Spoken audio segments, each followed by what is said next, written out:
meil paigaldatud järjekordne multimeediakeskus, autoks Toyota Avensis 2014 aasta ja kliendi soov oli siis saada tagurduskaamera pilt paremaks, sest kaamera, mis oli 12 aastat tagasi siia tehase poolt paigaldatud, ei olnud kaugeltki sellise pildiga. Et paigaldasime siis oma kaamera, sai korraliku pildi, samuti olemas siis multimeedial CarPlay võimalus, saab Waze'i kasutada, Android Auto, interneti, raadiote kuulamine. Samuti olemas siis YouTube'i kasutamise võimalus, muusika laialdane seadistamise võimalus.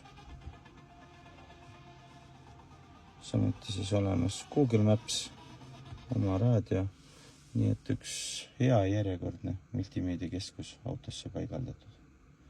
Nii et kellel soovi, võtke ühendust, antud multimeedia hinnaks 240 €, paigaldus 120 €.